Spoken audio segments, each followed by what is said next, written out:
All right, it's about 6 pounds.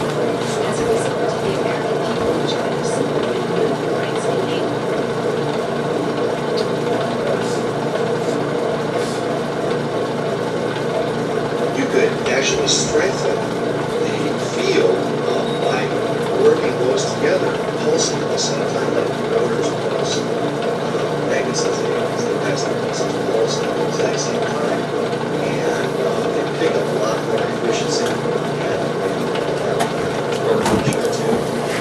Just doing that, so I'm going to do that with you. And let's do that. Let's try some things. So. Came up with all right.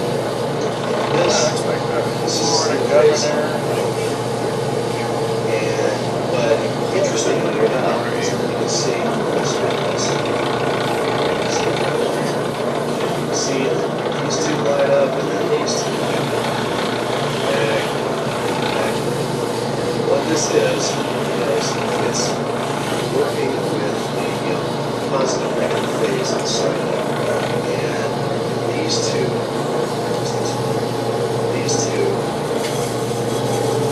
so this is real very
big hard spot right there. Alright, these two lit up here. This one, contacts are closed. When it's very crooked, I have to slow down because I have to, it's going to keep going crooked and I have to readjust. If it's going fast, the bad part will be done quick. Campaign 2 here is Campaign 3 just runs through. Campaign do a little at a time. Our act is kind of voltage double. Bank 1, and this one here is lit. It's taking maybe positive until it gets thin, and then when it gets thin, we can put it anywhere we want. But while it's thick, we have to consider what it's trying to do. See right there? That's bad. It's very bad. Going too fast. See, this is the worst piece of clay that I've had today. So, I'm going to slow down. Well, okay, that's cool, because this sucker will run for hours. Now, if you just used an hour from these caps, and didn't recycle any energy and put it back into itself. See, this is hard. Oh, see? Like this. We need a rock. Regular rock. Regular rock. And this thing just recycles that energy over and over and over. But again, like I said, it's pretty bad. It is a very bad piece of clay. But if you just use these caps and run this thing, and with this many caps, I wish it could go slower. It has to go slower. It's crazy. System. This is not. Because I've had that requested by some too. This use that, and so it is. So these are in kind of a series parallel connection with these three different cap banks here.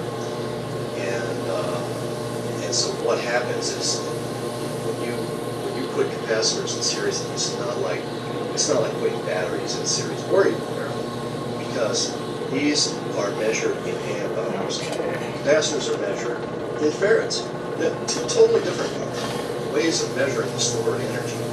So if you take and connect these in series, then however many that you've got in series has This to is very bad. to the farad. I don't know if this is going to make it. So actually, each one of these cap banks is probably only about 30 to 35 farads, where they started out individually as 350 farads each. But that's just how the capacitor works. It's different with batteries. This is terrible. Like that by putting them I'm in going to try series, anyway, voltage up, but this is very bad for me. I don't like So it. that's how Like that it might be works. a waste of Actually, time. so we're talking about only 30 farads of Gotta get storage it for this whole bank. fan And the enough voltage is not, because each one of these is about 25, 26 volts charge up to handle it. system, which is the intention. I didn't build this with the sole intention of just Gotta get it having thin the enough to machine handle it without charge itself. Though that charging is it very cool, too that is thin. not the intention. The intention is to use both the output right here from the motor side, which you can do with our kits right now, and combine that with the power from the sine wave peak generator side. And again, this is the positive, like I was telling you. This is terrible. There's some positive It really peak, is. and when it comes down, and these line up down here, Oh, shit. that is negative peak of your sine. And it's doing the same thing, and it just go back and forth, load, unload, charge, unload, charge, unload, charge, unload, charge, unload, with both these banks. So that's how that's functioning.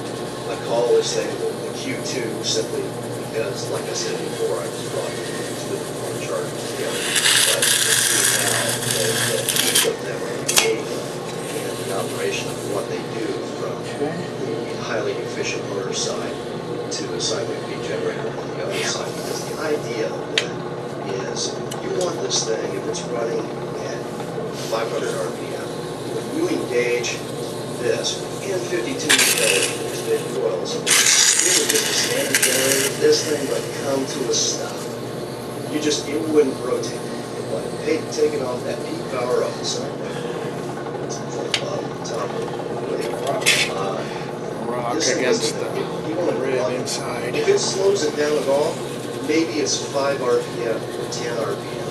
Something not even hardly perceivable except with laser tag. Oh my God. It might work. I mean, it's not bad. I had to wrestle it around with a rock, but it's gonna waste a lot off the bottom.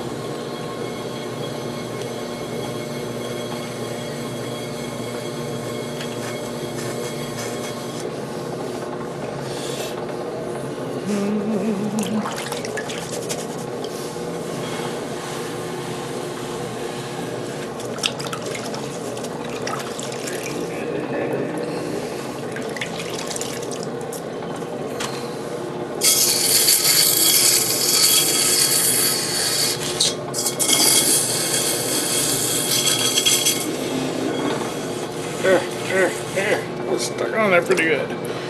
Dang it. Okay. So that was kind of silly. Hands are wet. Okay, let's say you're ready to run the machine and you really don't have any charge in the caps, or maybe there's just a little bit of charge and you want to bump it up, so you want to see your machine run it and charge itself. Alright, that's the objective of this. So put together a little bank of 9-volt batteries because the motor really doesn't draw much amperage at all, but it likes the voltage. So you just have some good high voltage like that, and let's make the connection of that into it. Well, first of all, let me show you here. Spin this. Okay, no power going to it, so it doesn't run. Okay, so kick. Okay, so we're all connected. it right here on the input side, and give it a little turn. There it goes. Okay, now what we're doing is it's running up from the batteries, from the little 9 volts, and it's running the generator, and the generator is now charging the caps. And so you want to run that for a while. I've used these over and over and over and over, and they still work every time. Just like I said, the thing just really likes voltage. So anyway, get those caps charged up to a point where it will self-operate, and I do have some charge in the caps, so let's just say that we've done that for a while. And then disconnect these and connect into itself. Okay?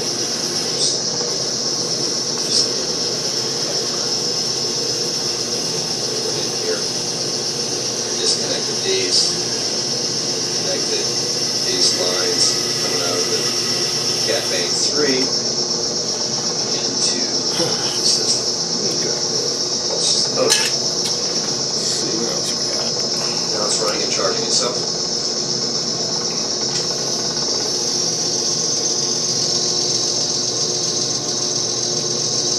This is the charge side, pulsing.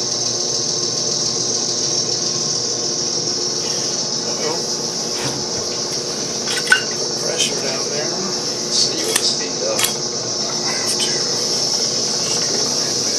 Faster charge. Run it up to 6, 7, 800 RPM. Its own power.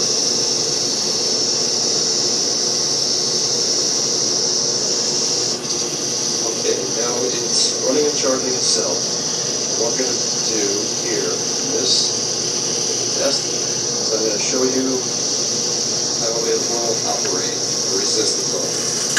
Now, you don't really want to do this, but I'm going to just show you this to show you that there is plenty of power that's coursing through the system. So let me just hook up these 2 little leads right in here, and what we're going to tap is we're just going to tap the negative peak of the sine wave, just the negative. The positive is going to keep on working to continue charging or recharging the caps in Cat Bank 3. So here we go. Let me show you what this does. Now watch how it drags the thing down, because what we're going to be doing is we're going to be pulling directly off of the coils. So it's not going through the caps at all. This is coming directly off the coils, and just on that negative sine peak. So you're going to see this pulsate, and you're going to see a heck of a way that you can charge batteries. Let's get this up.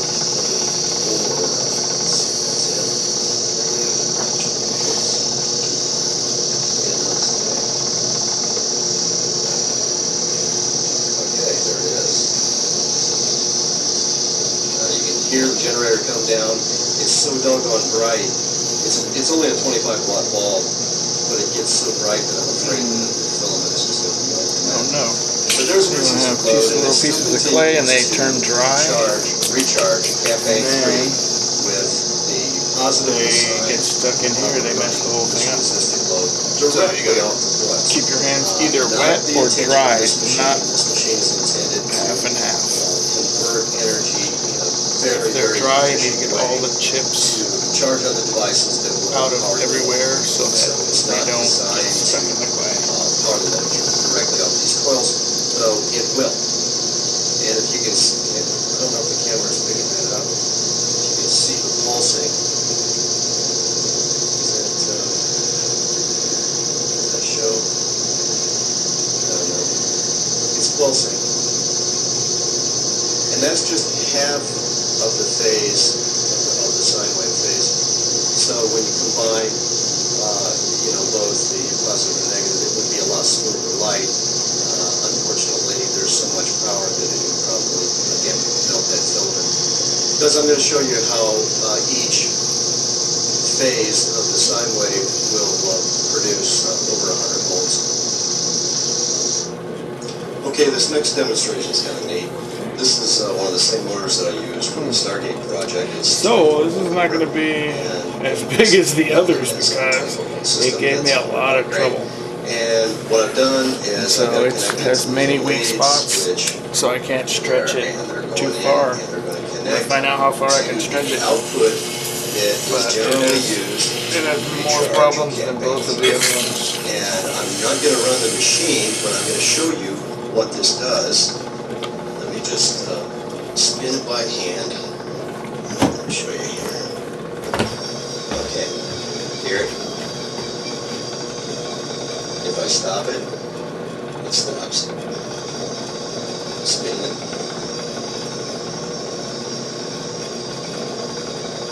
Faster and faster.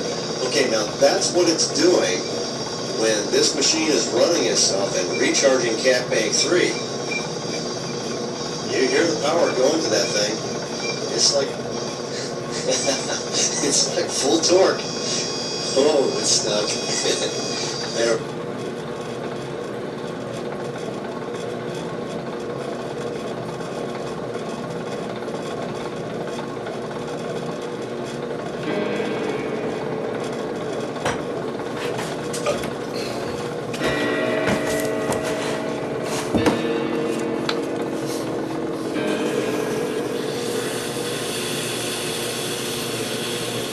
Synopsis of the first chapter. Lamentation of the desolation of Sumer. How the gods fled their cities as the nuclear cloud spread. The debates in the council of the gods. The fateful decision to unleash the weapons of terror. The origin of the gods and the also weapons of Nibiru. Nibiru's north-south wars, unification, and dynastic rules. Nibiru's place in the solar system. A dwindling atmosphere causes climate changes. Efforts to obtain gold to shield the atmosphere fail. Alelu, a usurper, uses nuclear weapons to stir volcanic gases. Anu, a dynastic heir, deposes Alelu. Alelu steals a spacecraft and escapes from Nibiru. The words of the morning, firstborn son of Anu, who reigns on Nibiru. With heavy spirit I utter laments. Laments that are bitter fill my heart. How smitten is the land, its people delivered to the evil wind, its stables abandoned, its sheepfolds empty. How smitten are the cities, their people piled up as dead corpses, afflicted by the evil wind.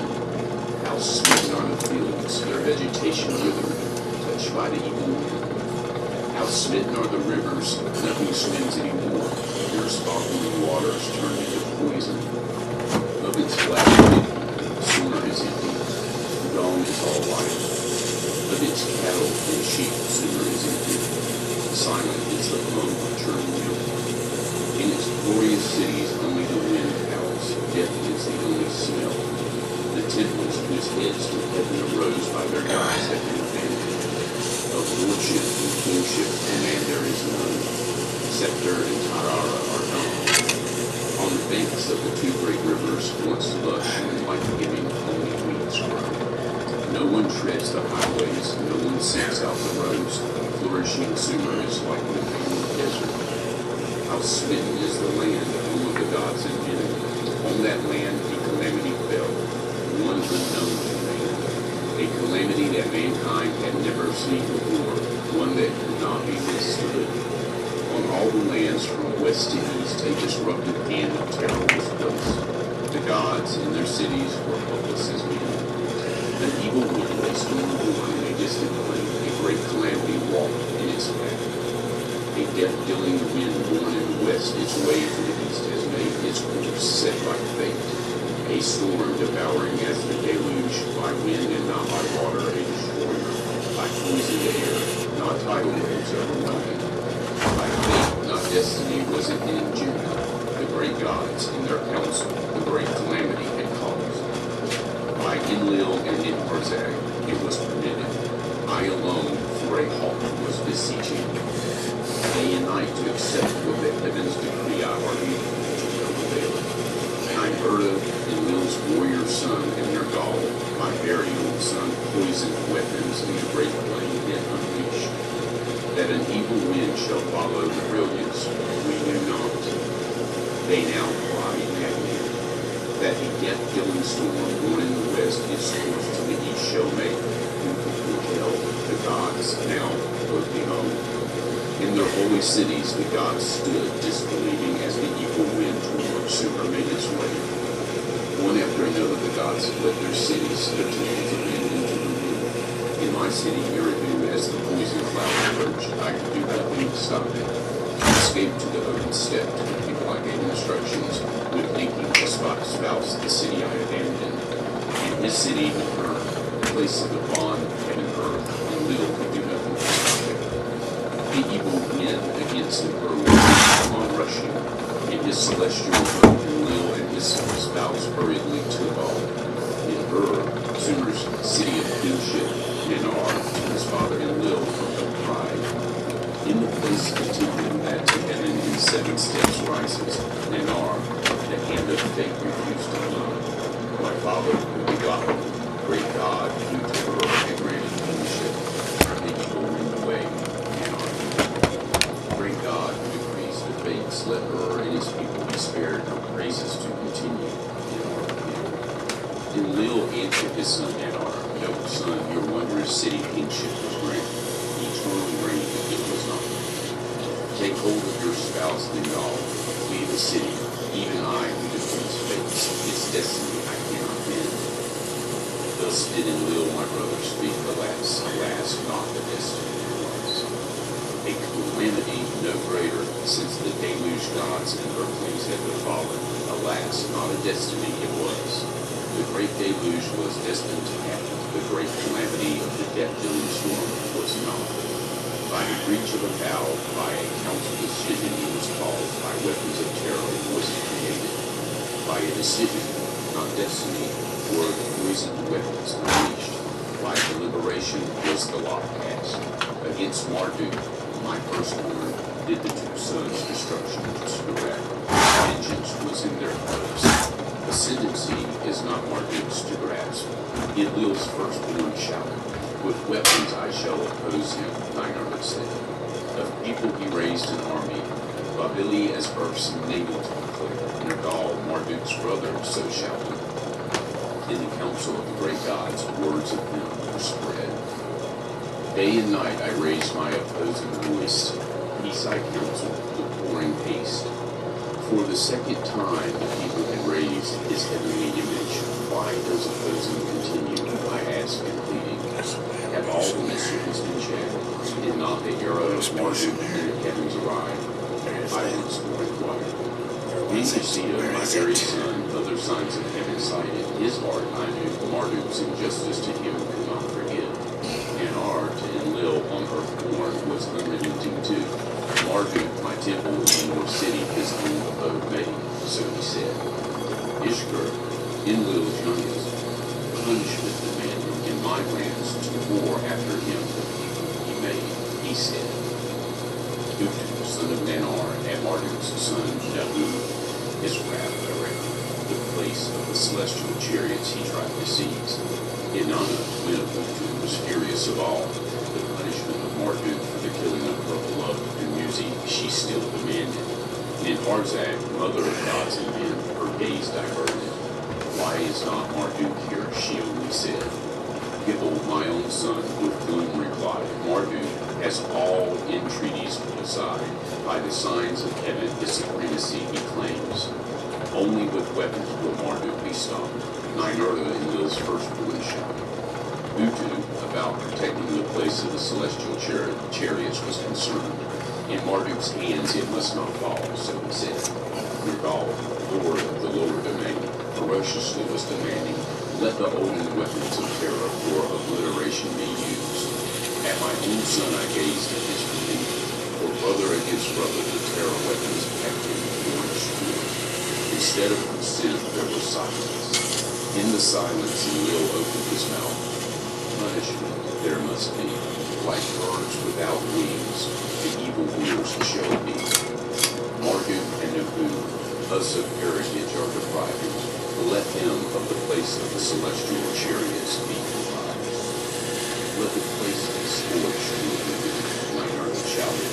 The one who scorches, let me be. Excited, Regal stood up and shouted, "Let the evildoers of cities also be uprooted.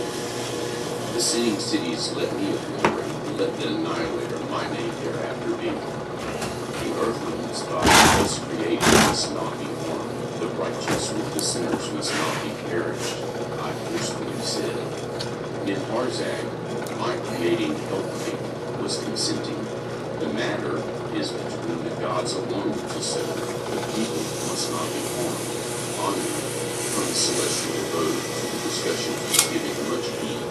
Anu, from his face, from his celestial abode, his voice made heard. Let the weapons of terror be this once used. Let the place of the rocket ships be obliterated. Let the people be spared. Let Nyerda the scorcher be. Let Regal be the annihilator. So did Enlil the decision announce. To them a secret of the gods I shall reveal. The hiding place of the terror weapons to them I shall disclose. The two sons, one mine, one his, to his inner chamber Enlil summoned. Regal as he went by me, his gaze averted. Alas, I cried out without words. Brother has turned against brother. Are the prior times faded to repeat? A secret from the olden times to them Enlil was revealing, the weapons of terror to their hands entrusting. Clad with terror, with a brilliance they are unleashed, all they touch to a dust heap they turn. For my brother against brother on earth they were sworn, neither reaching for a thing. Now the oath is undone, like a broken dog in useless pieces. The two sons, full of grief, with quickened step from Enlil's chamber emerged, where the weapons departed. The other gods turned back to their cities. None of his own calamity had a foreboding. Now this is the account of the prior times and of the weapons of terror. Before the prior times was the beginning. After the prior times were the olden times. In the olden times the gods came to earth and created the earthlings. In the prior times none of the gods was on the earth, nor were the earthlings yet fashioned. In the prior times the abode of the gods was on their own planet. Nibiru is its name. A great planet, reddish in radiance, around the sun an elongated circuit Nibiru makes. For a time, when the cold is Nibiru dull, though part of its circuit by the sun strongly is it heated. A thick atmosphere Nibiru develops by volcanic eruptions constantly fed. All manner of life this atmosphere sustains. Without it, there will be only perishing. In the cold period, the inner heat of Nibiru it keeps about the planet, like a warm coat that is constantly renewed. In the hot period, it shields Nibiru from the sun's scorching rays. In its midst reigns a coldness and reminiscence, the lakes and streams giving rise. Lush vegetation our atmosphere feeds and protects. All manner of life in the waters and on the land to sprout and cause. After eons of time, our own species sprouted, by our own essence and internal seed to procreate. As our numbers grew, to many regions of Nibiru our ancestors spread. Some tilled the land, some four-legged creatures shepherded. Some lived on the mountains, some in the valleys of the land. Rivalries of bird, encroachments happened, clashes of bird, sticks became weapons. Clans gathered into tribes, then two great nations each other faced. The nation of the north against the nation of the south took up arms. What was held by hand to thrusting missiles was turned. Weapons of thunder and brilliance increased the terror. As a war long and fierce engulfed the planet, brother amassed against brother. There was death and destruction both north and south. For many circuits, desolation reigned the land. All life was diminished. Image is the peace making was conducted. Let the nations be united, the earth said to one another. Let there be one throne on the view, one king to reign over all. Too much momentum. Let a leader from north or from south by lot be chosen, one king supreme to be.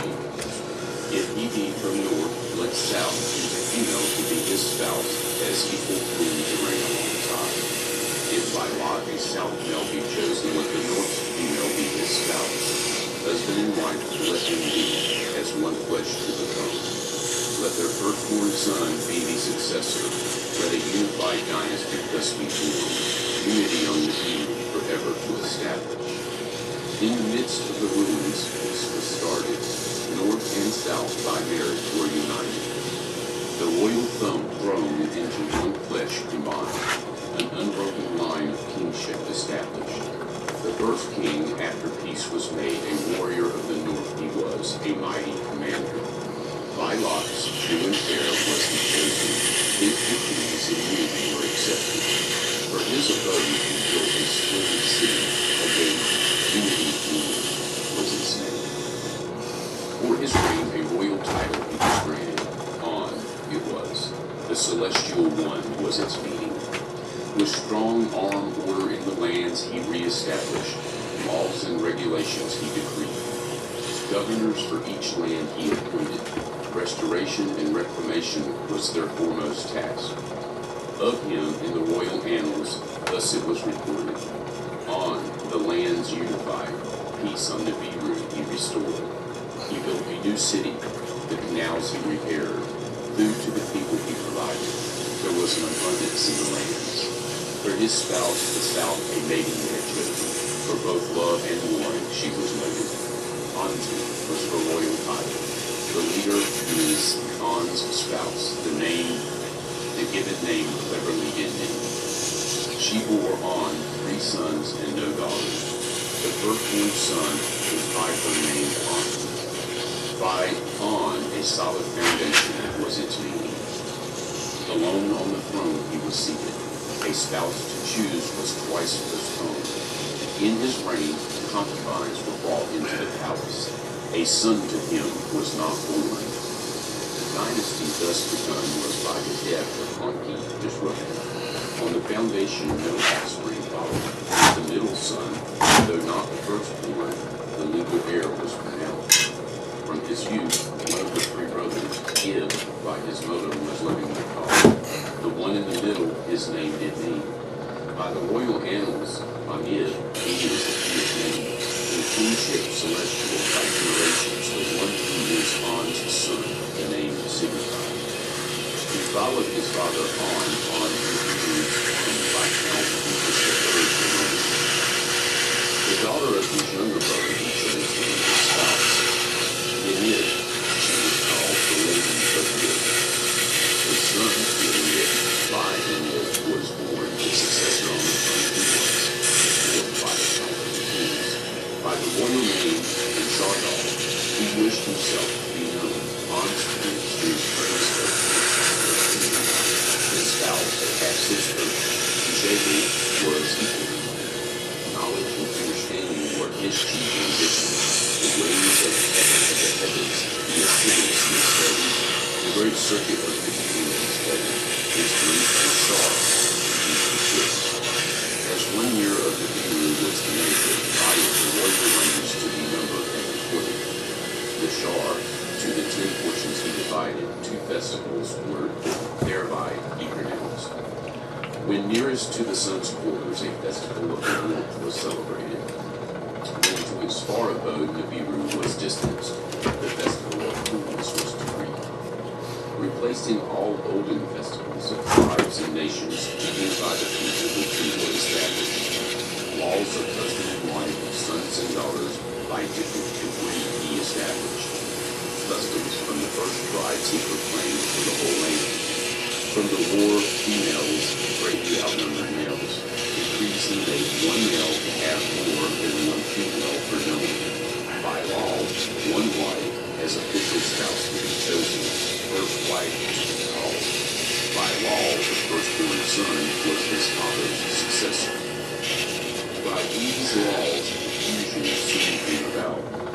If the firstborn son, not by the firstborn wife, was born, and thereafter by the first wife a son was born, by law the legal heir becoming, who shall be the successor? The one by the count of Shar's firstborn? The one by the first wife born? The firstborn son? The legal heir? Who shall inherit? Who shall succeed? In the reign of Anshargal, Kishargal as first wife was pronounced. A half-sister of the king she was. In Anshargil's reign, concubines were involved in the palace. By the concubines, sons and daughters of the king were born. A son by one was the first to be born. The son of a concubine was the firstborn. Thereafter Kishargil bore a son. The legal heir by law he was. The firstborn he was not. In the palace of Kishargil raised her voice in anger, shouting, "If by rules my son, by a first wife born from succession, shall be barred, let the double seed not be neglected. Though of different mothers, of one father the king and I are offspring.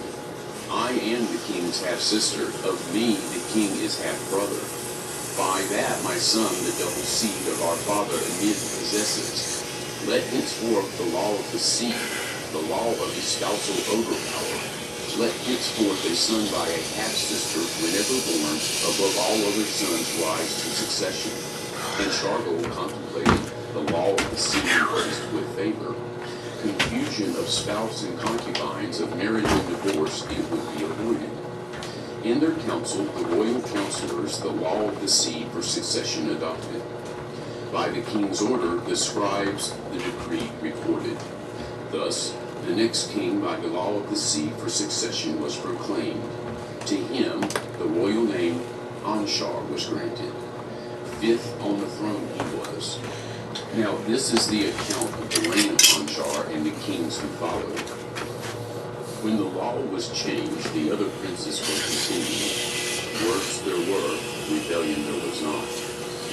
As his spouse Anshar, a half-sister chose, he made her first wife, by the name Kishar she was called. Thus was by this law the dynasty continued. In the reign of Anshar, the fields diminished their yields, fruits and grains lost abundance. From circuit to circuit, nearing the sun he grew stronger, and the faraway abode coolness was more fighting. In a gate, the throne city became those of great understanding assembled. Learned savants, those of great knowledge to inquire were commanded. The land and the soil they examined, the lakes and streams they put to the test. It has happened before, some gave an answer. The Biru in the past, colder or warmer, has risen. A destiny is in the circuit of the Biru errant. Others acknowledged the circuit observing the Biru's destiny to blame did not consider. In the atmosphere, a breaching occurred that was their finding. Volcanoes, the atmosphere, forbear, less belching or spitting up. The Biru's air has thinner than made. The protective shield has been removed.